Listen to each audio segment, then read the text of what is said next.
ഒറ്റശേഖരം സീരിയലിലെ latest episode റിവ്യൂയിലേക്ക് എല്ലാ കൂട്ടുകാർക്കും സ്വാഗതം. അങ്ങനെ തുളസിയെയും കുടുംബത്തെയും പരിചയപ്പെടാനായിട്ട് അയൽപ്പക്കത്തെ ഗോവിന്ദനാശൻ വീട്ടിലേക്ക് എത്തുകയാണ്. എന്നിട്ട് അയാളോട് കയറിയിരിക്കാനായിട്ട് തുളസി പറയുന്നുണ്ട്. അങ്ങനെ ആരൊക്കെയുണ്ട് വീട്ടിലെന്ന് ആശാൻ ചോദിക്കുമ്പോൾ ഞാനും എൻ്റെ ഭാര്യയും കെട്ടിക്കാത്ത 2 പെൺമക്കളും എന്നിങ്ങനെ തുളസി ഉത്തരം കൊടുക്കുകയാണ്. കെട്ടിക്കാത്ത പെൺമക്കളും അന്ന് വണ്ടിയിൽ വന്നിറങ്ങുന്ന സമയത്ത് മൂത്തമ്മളുടെ കയ്യിൽ ഒരു കുഞ്ഞിനെ കണ്ടല്ലോ. അങ്ങനെ തുളസിയാണെങ്കിൽ ആകെ ഷോക്കാവുന്നു. അയാളാണെങ്കിൽ വേഗം തന്നെ വാക്ക് മാറ്റിയാണ്. നിങ്ങളുടെ വീട്ടിൽ ആരൊക്കെ ഉണ്ടെന്ന് ആശാനോട് ചോദിക്കുന്നുണ്ട്. അവിടേക്ക് പ്രസന്ന വരുന്നു. പ്രസന്നയോട് ചായ ഇടാനായിട്ട് പറയുകയാണ്. അങ്ങനെ ചെറിയ മോൾ എന്ത് ചെയ്യണം എന്നിങ്ങനെ ആശാൻ ചോദിക്കുമ്പോൾ അവൾ ബാംഗ്ലൂരിലാണ് നഴ്സിങ്ങിന് പഠിക്കുന്നുവെന്ന് തുളസി പറയുകയാണ്.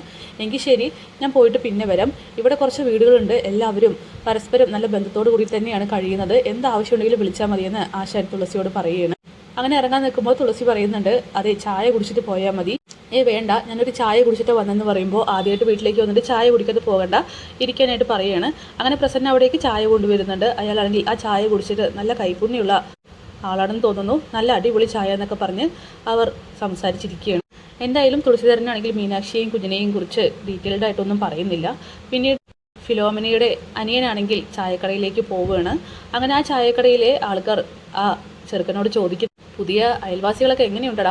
2 പെൺകുട്ടികളുണ്ടാണെന്നാണല്ലോ കേട്ടത്, നീ മുട്ടാതിരിക്കില്ലല്ലോ, അതിലൊരു പെൺകുട്ടിയുടെ കല്യാണം കഴിഞ്ഞതാണല്ലോ എന്നൊക്കെ പറയുമ്പോൾ ആ ചെറുക്കൻ പറയുന്നുണ്ട്, ആണോ കല്യാണം കഴിഞ്ഞതാണോ? അപ്പോൾ ഭർത്താവ് കാണുമല്ലേ? എടാ വെറുതെ അല്ല നിനക്ക് അടി കിട്ടുന്നത്, ഭർത്താവില്ലാതെ എങ്ങനെയാടാ ആ പെൺകുട്ടിയുടെ കല്യാണം കഴിയാന്നൊക്കെ അവിടുത്തെ ആൾക്കാർ ചോദിച്ച് കളിയാക്കി ചിരിക്കുന്നുണ്ട്. എന്തായാലും താഴെ ഒന്നുണ്ടല്ലോ, അതിന് നോക്കാമെന്നൊക്കെ ഇങ്ങനെ പറയുകയാണ്. അങ്ങനെ പ്രസന്നയാണെങ്കിൽ പുറത്തേക്ക് വരികയാണ്. ഈ സമയം ഫിലോമിന അവിടേക്ക് വരുന്നു. ചേച്ചി, ഞാൻ ഇന്നലെ വന്നിരുന്നു, ചേച്ചിയെ കണ്ടില്ല, ചേട്ടൻ മാത്രമേ ഉണ്ടായിരുന്നുള്ളൂ. എല്ലാവരെയും ഒന്ന് കണ്ട് പരിചയപ്പെടാമല്ലോ എന്ന് കരുതി വന്നതാണ്. എന്താ പേര്? അങ്ങനെ ഫിലോമിന പേരൊക്കെ പറഞ്ഞു കൊടുക്കുന്നു. അല്ല, ഇവിടെ ഞങ്ങൾ കുറച്ച് കുടുംബങ്ങളുണ്ട്, എല്ലാവരും നല്ല അടുപ്പത്തിലാണ്, എന്താവശ്യമുണ്ടെങ്കിലും ഞങ്ങളെ വിളിച്ചാൽ മതി എന്നൊക്കെ ഫിലോമിന പറയുന്നു. പിന്നെ പെൺമക്കളെ ഒന്ന് കണ്ട് പരിചയപ്പെടുന്നുണ്ട്, അകത്തേക്ക് വന്നോട്ടെ എന്ന് ചോദിക്കുമ്പോൾ പ്രസന്നയാണെങ്കിൽ അവരെയും കൂടിയിട്ട് അകത്തേക്ക് പോവുകയാണ്. അങ്ങനെ അവരാണെങ്കിൽ വീടൊക്കെ നോക്കുന്നുണ്ട്. ഇവിടെ ആദ്യം താമസിച്ച ആൾക്കാരും നല്ല കമ്പനിയായിരുന്നു എന്നൊക്കെ ഫിലോമിന പ്രസന്നയോട് പറയുന്നു. അല്ല, മക്കളെ വിളിക്കാമോ, ഒന്ന് പരിചയപ്പെടാനാണ്. അങ്ങനെ പ്രസന്ന മീനു മഞ്ജു എന്നിങ്ങനെ വിളിക്കുന്നുണ്ട്. മീനാക്ഷി ആണെങ്കിൽ അവിടേക്ക് വരികയാണ്. എവിടെ, രണ്ടാമത്തെ ആളെ കണ്ടില്ലല്ലോ, അവളെ വാടക വീട് മാറുന്നതിനെ കാര്യത്തിൽപ്പെട്ടിട്ട് പഠിക്കാൻ ഒരുപാടുണ്ട്, അവൾ കുത്തിയിരുന്ന് പഠിക്കുകയാണെന്ന് പറയുന്നു. അങ്ങനെയാണോ? എങ്കിൽ പിന്നെ കാണാം, ഇനിയും കുറേയേറെ സമയങ്ങളുണ്ടല്ലോ പരിചയപ്പെടാൻ എന്നിങ്ങനെ ഫിലോമിന പറയുന്നു. അല്ല, മോൾക്കൊരു കുഞ്ഞുണ്ടല്ലോ, കുഞ്ഞുവാവ എവിടെ? എനിക്കൊന്ന് കാണണം, എനിക്ക് കുഞ്ഞുങ്ങളെന്ന് പറഞ്ഞാൽ ഒത്തിരി ഇഷ്ടമാണെന്നൊക്കെ പറയുമ്പോൾ എടുത്തിട്ട് വരാമെന്ന് പറഞ്ഞ് മീനാക്ഷിയാണെങ്കിൽ അകത്തേക്ക് പോവുകയാണ്. പ്രസന്നയാണെങ്കിൽ നിന്ന് പരുങ്ങുന്നുണ്ട്. പിന്നീട് ഫിലോമിനയാണെങ്കിൽ ആ വീട് ചുറ്റും ഇങ്ങനെ നോക്കിക്കൊണ്ടിരിക്കുകയാണ്. അവിടേക്ക് കുഞ്ഞുമായിട്ട് മീനാക്ഷി വരുന്നുണ്ട്. സുന്ദരി വാവേ, തക്കുടു വാവേ എന്നൊക്കെ പറഞ്ഞ് ഫിലോമിനയാണെങ്കിൽ ആ കുഞ്ഞിനെ കൊഞ്ചുന്നു. എന്താ അവളുടെ പേര്? ഞങ്ങൾ വായി തോന്നിയ പേരൊക്കെ വിളിക്കും, ശരിക്കുള്ള പേര് കല്യാണി. അപ്പോൾ കല്യാണിക്കുട്ടിയാണല്ലേ, കല്ലുമോൾ എന്നൊക്കെ പറഞ്ഞ് ഫിലോമിന കൊഞ്ചാണ്. എന്നിട്ട് മീനാക്ഷിയുടെ കൈ തന്നെ കുഞ്ഞിനെ കൊടുക്കുന്നുണ്ട്. അങ്ങനെ ഫിലോമിന ചോദിക്കുന്നുണ്ട്, അതൊക്കെ പോട്ടെ, മോളുടെ ഭർത്താവ് എവിടെയെന്ന് ചോദിക്കുമ്പോൾ എനിക്ക് ഭർത്താവില്ലെന്നിങ്ങനെ മീനാക്ഷി പറയുമ്പോൾ ഭർത്താവില്ലെന്നോ? എന്താ ഭർത്താവ് മരിച്ചു പോയെന്നിങ്ങനെ ഫിലോമിന മീനാക്ഷിയോട് ചോദിക്കുന്നുണ്ട്. എനിക്ക് ഭർത്താവില്ല, ഈ കുഞ്ഞ് ഞാൻ കല്യാണം കഴിക്കാതെ ഉണ്ടായതാണ്.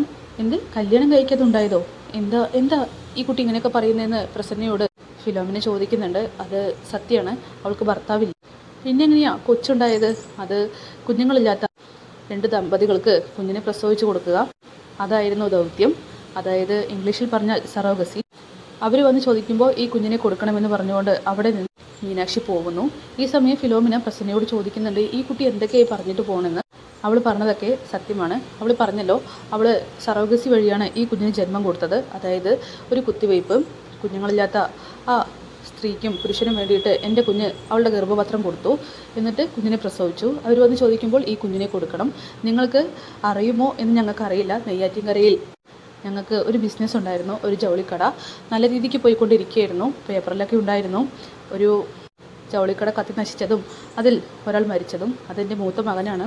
അവൻ പോയതോട് കൂടിയിട്ട്, ആ കട നശിച്ചതോട് കൂടിയിട്ട് ഞങ്ങളുടെ കുടുംബം ഭയങ്കര തീനാളത്തിലായിരുന്നു നിൽക്കുന്നുണ്ടായിരുന്നത്. ആത്മഹത്യയുടെ വക്കിലായിരുന്നു ഞങ്ങൾ. ഈ ഭൂമിയിൽ ഞങ്ങൾ ഉണ്ടാവില്ലായിരുന്നു. എൻ്റെ മൂത്തമോൾ ഇങ്ങനെയൊരു തീരുമാനം എടുത്തില്ലായിരുന്നുവെങ്കിൽ 20 ലക്ഷത്തിനാണ് ആ ധനികനായിട്ടുള്ള ആൾ ഞങ്ങളോട് വന്നിട്ട് ഈ ആവശ്യം പറഞ്ഞത്. ഞങ്ങൾക്കാർക്കും സമ്മതമായിരുന്നില്ല, പക്ഷേ മീനാക്ഷി അതിന് സമ്മതിച്ചു. അവളും ഈ കുഞ്ഞും കാരണം കൊണ്ടാണ് ഞങ്ങളിപ്പോൾ ജീവിച്ചിരിക്കുന്നതെന്നൊക്കെ പറയുമ്പോൾ ഈ ഫിലോമിനയ്ക്കാണെങ്കിൽ ഒന്നും മനസ്സിലാവുന്നില്ല. അവർ ചോദിക്കുന്നുണ്ട്, എനിക്കൊന്നും അങ്ങോട്ട് മനസ്സിലാവുന്നില്ല, സറോഗസി വഴി എന്നൊക്കെ പറയുമ്പോൾ, കുത്തിവെച്ചിട്ട് കുഞ്ഞുണ്ടാവുക എന്നൊക്കെ പറയുമ്പോൾ ഞങ്ങൾ നുണ പറയുന്നതല്ല, ഞങ്ങൾക്ക് വേണമെങ്കിൽ നുണ പറയാമായിരുന്നു. ഭർത്താവ് ഗൾഫിലാണെന്നോ മരിച്ചു പോയെന്നോ എന്ത് വേണമെങ്കിലും. പക്ഷേ എൻ്റെ മീനാക്ഷിക്ക് സത്യം മാത്രമേ പറയാവുള്ളൂ എന്നുള്ള ഒരു തീരുമാനമുണ്ടായിരുന്നു. അതുകൊണ്ടാണ് അവൾ സത്യം പറഞ്ഞിട്ട് പോയത്. അങ്ങനെ ഫിലോമിനയ്ക്കാണെങ്കിൽ കിളി പോവുകയാണ്. കാരണം അവർക്കാണെങ്കിൽ അതൊന്നും അങ്ങോട്ട് ദഹിക്കുന്നില്ല, അല്ലെങ്കിൽ മനസ്സിലാക്കാനായിട്ട് കഴിയുന്നില്ല. അങ്ങനെ ഫിലോമിന പ്രസന്നയോട് പറയുന്നുണ്ട്, ഇത് വല്ലാത്തൊരു ചെയ്ത്തായി പോയെന്ന് പറഞ്ഞ് അവിടെ നിന്ന് പോകുന്നു. പിന്നീട് ഗോവിന്ദനാശാനാണെങ്കിൽ പച്ചമരുന്നുകൾ ഓരോന്നായിട്ട് വേർതിരിച്ച് ഉണക്കിക്കൊണ്ടിരിക്കുകയാണ്. ഗീതയെന്ന് വിളിക്കുന്നുണ്ട് ആശാൻ്റെ ഭാര്യ. അവിടേക്ക് എത്തുകയാണ്. എന്താ മനുഷ്യ അങ്ങനെ സൗണ്ട് ഉണ്ടാക്കുന്നത്, എന്താ കാര്യം? അതെ, ഇതൊക്കെ ഓരോന്നായിട്ട് വേർതിരിച്ച് അമ്മയിലിട്ട് ചതച്ചെടുക്കണമെന്നൊക്കെ പറയുമ്പോൾ നാട്ടുകാരുടെ ചതവ് മാറ്റാനായിട്ട് എൻ്റെ ഇടുപ്പാണ് ചതഞ്ഞു പോകുന്നത്. മിക്സിയിലിട്ട് പൊടിച്ചാൽ എന്താ? അതെ, ഓരോ നാട്ടുചികിത്സയ്ക്കും അതിൻ്റേതായിട്ടുള്ള രീതികളുണ്ട്, ചിട്ടകളുണ്ട്. അതുപോലെ ചെയ്താൽ മതി. നീയേ വല്ലാതെ ഇങ്ങോട്ട് സംസാരിക്കാൻ നിൽക്കണ്ട എന്നൊക്കെ ഗീതയോട് പറയുന്നു. അവിടേക്ക് ഫിലോമിന വരികയാണ്. എന്താ ഫിലോമിനെ, എന്താ ഇതുവഴി എന്തെങ്കിലും ഒടിവും ചതവും ഉണ്ടോ? അല്ല, ഉണ്ടെങ്കിലും പേടിക്കേണ്ടതില്ലല്ലോ ആശാനെ. ആശാൻ ഇവിടെ ഉള്ളപ്പോൾ എന്താ പേടി? എന്താ വല്ല ന്യൂസും പിടിച്ചോ എന്നിങ്ങനെ ഗീത ചോദിക്കുമ്പോൾ, പിടിച്ചെന്നേ, ഇവിടെ പുതിയതായിട്ട് താമസത്തിന് വന്നിട്ടില്ലേ? ആ പെൺകുട്ടി പറയുന്ന കാര്യങ്ങളൊക്കെ കേട്ടാൽ ആരെ വിശ്വസിക്കാനാ? എന്ത് കാര്യം? ആ പെൺകൊച്ച് കല്യാണം കഴിക്കാതെയാണത്രേ കുട്ടിയുണ്ടായത്. നിങ്ങളാരെങ്കിലും അത് അറിഞ്ഞോ? അറിഞ്ഞു. ഞങ്ങളൊക്കെ അത് വന്നപ്പോൾ തന്നെ അറിഞ്ഞു. ഗർഭപാത്രം വാടക കൊടുത്തിട്ടല്ലേ? അതിലെന്തൊക്കെയോ ഒരു കള്ളത്തരം ഒളിഞ്ഞിരിപ്പില്ലേ? എന്തോ പിഴവ് പറ്റിയതാണെന്ന് തോന്നുന്നത്. ചതി പറ്റിയിട്ടേ നമ്മളോട് ഓരോ കഥകൾ പറയണമെന്നൊക്കെ ഫിലോമിനയാണെങ്കിൽ അവരോട് പറയുമ്പോൾ, അതൊക്കെ നമുക്ക് അന്വേഷിക്കേണ്ട ആവശ്യമുണ്ടോ? ഫിലോമിനയുടെ കാര്യം നോക്കിയിട്ട് പോയിക്കെന്ന് പറഞ്ഞ് ആശാനാണെങ്കിൽ അവരെ ഒഴിവാക്കി വിടുകയാണ്. അങ്ങനെ ഫിലോമിന അവിടെ നിന്ന് പോയതിന് ശേഷം ഗീതയോട് ആശാൻ പറയുന്നുണ്ട്, നീയേ ഈ ചെവി കൂടെ കേട്ടിട്ട് ആ ചെവി കൂടെ വിട്ടാൽ മതി, ഇതിൻ്റെ പുറകെ പോകരുതെന്ന് പറയുമ്പോൾ, ഇത്രയും കാലം അങ്ങനെ തന്നെ ആയിരുന്നില്ലേ, ഇനിയും അങ്ങനെ തന്നെ ആയിരിക്കുമെന്ന് പറഞ്ഞ് ഗീതയാണെങ്കിൽ ആ പച്ചമരുന്നൊക്കെ എടുത്ത് അവിടെ നിന്ന് പോവുകയാണ്. പിന്നീട് തുളസിയാണെങ്കിൽ ബിസിനസ്സുമായിട്ട് പുറത്തേക്ക് ഇറങ്ങാനായിട്ട് നിൽക്കുമ്പോഴാണ് മഴയുടെ ഒരു കോള് കാണുന്നത്. ഇന്ന് മഴയുണ്ടാകുമെന്നാണ് പ്രവചനം, എന്താണെന്നറിയില്ല. അങ്ങനെ അവിടേക്ക് പ്രസന്ന വരുന്നുണ്ട് കുടയൊക്കെ എടുത്തു കൊടുക്കാനായിട്ട്. പെട്ടെന്നാണ് തുളസിയുടെ ഫോൺ റിങ് ചെയ്യുന്നത്. നോക്കുമ്പോൾ ചന്ദ്രമോഹൻ. അയാൾക്കാണെങ്കിൽ സന്തോഷമാവുകയാണ്. ചന്ദ്രമോഹൻ വിളിക്കുന്നുണ്ടല്ലോ, അയാൾ നമ്മളെ മറന്നിട്ടില്ല. മനുഷ്യ ഫോൺ എടുക്ക്, എന്താ പറയുന്നതെന്ന് കേൾക്ക്. അങ്ങനെ വേഗം തന്നെ തുളസി ഫോൺ എടുക്കുക. എന്താ സാറേ, ഞാൻ വിചാരിച്ചു എൻ്റെ നമ്പറൊക്കെ മായ്ച്ചു കളഞ്ഞു കാണുമെന്ന്. എന്തായാലും വീണ്ടും വിളിച്ചല്ലോ. മറന്നിട്ടില്ലെന്ന് ഇപ്പം മനസ്സിലായെന്ന് പറയുമ്പോൾ, നിങ്ങളാണല്ലോ ഞങ്ങളെയൊക്കെ മറന്നിട്ട് എവിടേക്കോ പോയത്. വാടക വീട്ടിലേക്ക് പോയപ്പോൾ അവിടെയില്ല. അത് പിന്നെ പറഞ്ഞിട്ടാണല്ലോ വന്നത്. നിങ്ങളാണല്ലോ കരാറൊക്കെ തെറ്റിച്ചതെന്ന് പറയുമ്പോൾ, ശരി തന്നെയാണ്.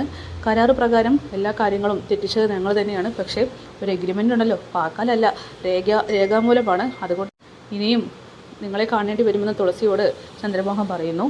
ഒരു കാര്യം ചെയ്യ്, ഇപ്പോൾ താമസിക്കുന്ന വീടിൻ്റെ അഡ്രസ്സും മറ്റും തന്നാൽ മതി, ഞാൻ അങ്ങോട്ട് വന്നോളാം എന്ന് പറയുമ്പോൾ, സാറ് കാര്യം എന്താണെന്ന് വെച്ചാൽ പറയും. കുഞ്ഞിനെ കൊണ്ടുപോകാൻ വേണ്ടിയിട്ടാണോ വരുന്നത്?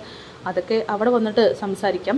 എന്തായാലും ആ കുഞ്ഞിൻ്റെ കാര്യത്തിൽ ഞങ്ങൾക്കൊരു ഉത്തരവാദിത്വം ഉണ്ടല്ലോ, അങ്ങനെ വിട്ടുകളയാൻ പറ്റില്ലല്ലോ എന്ന് ചന്ദ്രമോഹൻ പറയുന്നു. സാർ എന്താ ഉദ്ദേശിക്കുന്നതെന്ന് ഇങ്ങനെ തുളസി ചോദിക്കുകയാണ്. എന്തായാലും കുഞ്ഞിൻ്റെ കാര്യത്തിൽ എന്തോ ഒരു അന്തിമ തീരുമാനം എടുക്കാൻ തന്നെയാണ് ചന്ദ്രമോഹൻ വരുന്നത്. ഈ ഒരു ഫോൺ സംഭാഷണമൊക്കെ കേട്ടിട്ട് നമ്മുടെ മീനാക്ഷിയാണെങ്കിൽ ആകെ പേടിച്ചരണ്ടങ്ങനെ നിൽക്കുന്നുണ്ട്. കുഞ്ഞിനെ കൊണ്ടുപോകാനാണോ എന്ന് അവൾ സംശയിക്കുന്നു. എന്തായാലും അതൊക്കെ കാണിച്ചുകൊണ്ടാണ് എപ്പിസോഡ് അവസാനിക്കുന്നത്. കാത്തിരിക്കാൻ നമുക്ക് നാളത്തെ കിടിലൻ എപ്പിസോഡിനായിട്ട്. ബൈ.